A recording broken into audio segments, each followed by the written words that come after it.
Hi everyone, my name is Amanda King and this is my dog, Roxy. She's a 6-year-old golden doodle who absolutely loves getting groomed. In this video, I'm going to walk you through the full grooming process while explaining not just how to groom a dog, but why each step matters. My senior seminar project focuses on the question, how do basic practices like dog grooming and training help build a foundation of trust between dogs and humans? What I've learned this year is that grooming is not just about keeping a dog clean, it's an interaction that requires communication, patience, and consistency. Every step in this process either builds or breaks trust, depending on how it's handled. Before doing anything else, I start by brushing Roxy's coat. Brushing is one of the most important steps because it removes tangles and mats.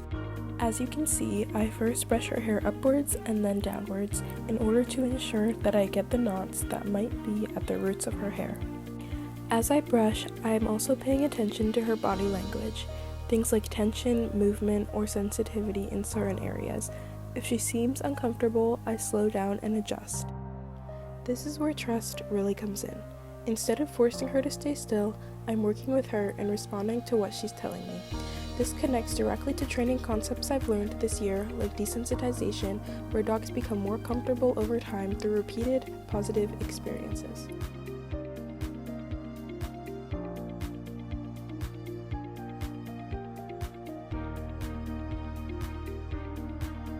Next, it's bath time, so get your bathing suit ready. I use warm water and specific grooming products that are appropriate for her coat type. Doodles have thick coats, so it's important to fully saturate the fur and rinse thoroughly. I shampoo her twice to ensure that all the dirt that she has accumulated over the past 4 weeks is all washed out. And then I rinse out about 75% of the shampoo before I condition.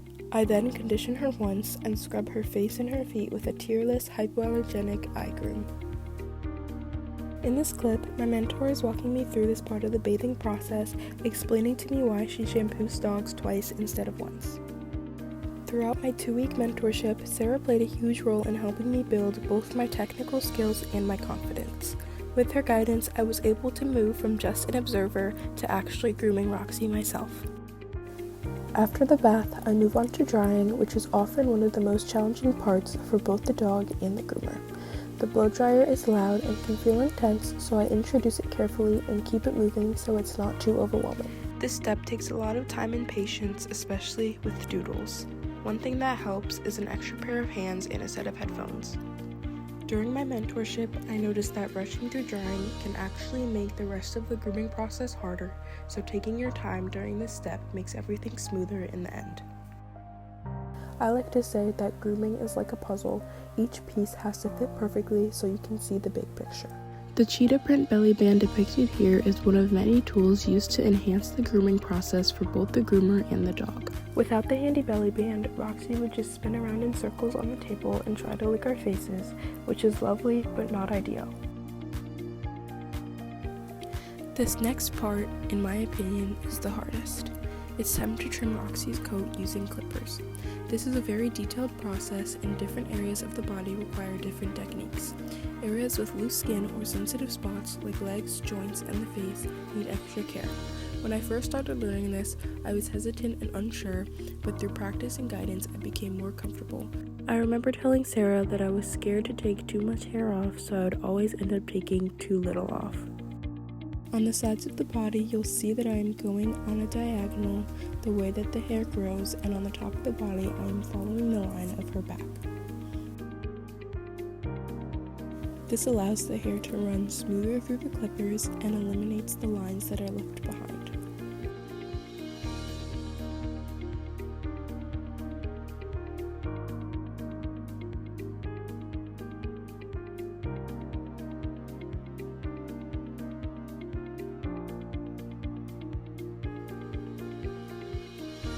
The next step is the one that dogs tend to hate the most, which is nail clipping. In this next clip, you will see me accidentally try to cut off too much of Roxy's nail. This will result in her yelping, and I will immediately put down my tool and make sure that she is okay.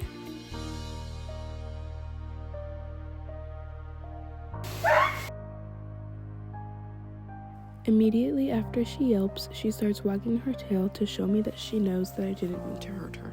Hearing that sound come from any dog, especially your own, isn't a good feeling, but I wanted to keep that video in to show you that things like that do happen.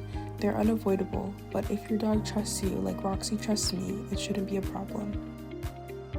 I give her lots of kisses and pets, check her paw, and then try again. The fact that she lets me try again right away on that same paw is amazing, and with a little bit of patience from the both of us, I'm able to cut the rest of her nails without hurting her.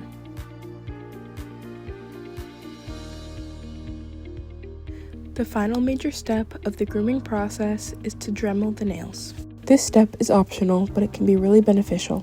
After clipping the nails, the Dremel helps smooth and shape them, which makes them less sharp and more comfortable for both the dog and the owner. Beyond appearance, Dremeling also helps for building trust. Many dogs are sensitive about having their paws handled, so introducing tools like this slowly and consistently can help them become more comfortable over time. Like many parts of grooming, this step isn't just about the physical result.